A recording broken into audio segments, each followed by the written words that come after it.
Hello lovely people, it's Nicole, and today I am doing a book haul type thing. So I just went on a road trip down to San Francisco and then back up to Seattle, where I live, and oh my gosh, it's a lot of driving, but luckily on the way I got to stop at Powell's, so I have a lot of books from there to show. And then also while I was in San Francisco, I went to the Blood of Olympus event with Rick Riordan, and that was very exciting. So I finally, like a week late, I got my copy of Blood of Olympus. I had to wait like a week after it got published to get my hands on my copy because I knew I was going to get a fancy signed copy at the event, and it's beautiful and I love it. And I really appreciate how the end pages are orange and the hardcover is purple. And I think that's really cool. And then at the event, Rick surprised us by giving everyone a t-shirt! Yay! And they had both Camp Half-Blood t-shirts and Camp Jupiter t-shirts. I picked Camp Half-Blood because my goal in life is to be Percy Jackson's groupie. Which obviously I have to be at Camp Half-Blood. Anyway, and then they also gave us little tattoos, so that's pretty cool. And then I drove up to Portland so I could go to Voodoo and Powell's, and Voodoo donuts are delicious. Anyway, this is about the books. This is about Powell's. So first thing I bought at Powell's, I saved up a while because I knew I was going to go to Powell's. So I got quite a few books at Powell's. But the first thing I got was The Young Elites by Mary Lou. I don't know a ton of what it's about. I think it's fantasy. I'm not positive. It's young adult. But I do know that I really, really, really loved her other series, the series she wrote before this, Legend, which is a dystopian, and it's absolutely amazing. I have heard multiple booktubers call it the best dystopian trilogy out there. I kind of agree. So super, super good. I really love her writing, so I'm super excited to read her new book. Next up, I got The Evolution of Mara Dyer by Michelle Hodkin. I just finished The Unbecoming of Mara Dyer just a couple days ago, and so I wanted to get my hands on the second book, especially because the third book, The Retribution of Mara Dyer, is coming out, I think, in November. But this is a really great series to read right now because it's sort of spooky and creepy and Halloweeny, so it's very exciting. And yeah, I'm gonna get on reading that once I have a chance. Next up is Ruby Red by Kristen Gear. Again, I don't really know a ton of what this is about. I think it's a fantasy that's sort of Victorianish times kind of fantasy feel. So, but I've been looking for a hardcover copy with this particular cover, for a while because, I love this cover. I really don't like the other covers that I've found, that my Half Price has had.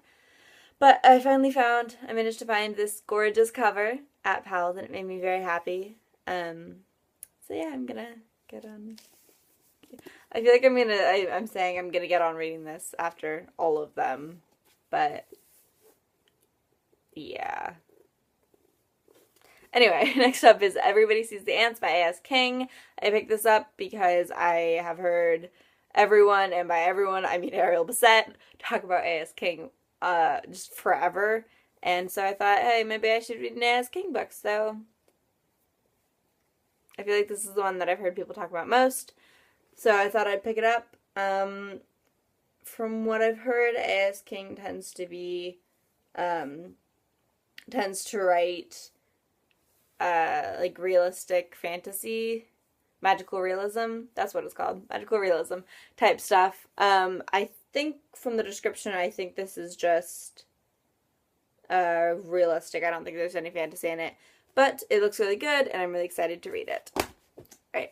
Next up is The Clockwork Scarab by Colleen Gleason. This series, I'm not sure if it's a duology or a trilogy, but this series is about the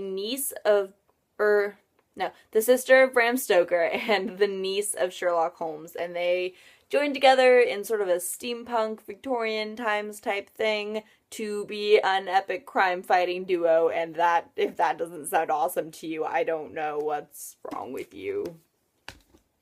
The last book I got from Powell's was The Sky is Everywhere by Jandy Nelson, and I read I'll Give You the Sun when it came out, and I absolutely loved it. So I thought I'd pick up her other book. I don't like this cover as much as, I don't know if you've seen the one that's black with the rainbow stripes on it. It kind of looks like the cover of I'll Give You the Sun. Prefer that cover, but this is what I got. So, but this seems to be about a girl who's dealing with, her sister's death and cute boys and life and sadness and grieving and love, and I'm excited to read it because I love Jandy Nelson's writing. Last thing I got at Powell's, I said that was last book. It was the last book. I also got this shirt from Powell's with a book dragon, and I think the dragon with this book cord, and I think that's really cute, and yeah, it makes me happy. But when I got home, I found something that I had ordered from Barnes & Noble awaiting for me, and that is Grasshopper Jungle by Andrew Smith. This is another author. I read Winger by Andrew Smith, and I absolutely love it. It's one of my favorite contemporary books of all time. So I thought I'd pick up something else by Andrew Smith. And I wasn't going to pick up Grasshopper Jungle. I was going to look at his other books. But someone, just because, okay. The premise of Grasshopper Jungle is that it's teenagers being teenagers and then suddenly a giant grasshopper army. And I've heard that is one of the weirdest books some people have ever seen. And that does not surprise me. But, so I was going to look at his other books because that sounded a little weird to me, but then someone on Tumblr was talking about it and was doing a review of it, and they said that it was, the main character is bisexual, and the main character's bisexuality is never skirted around.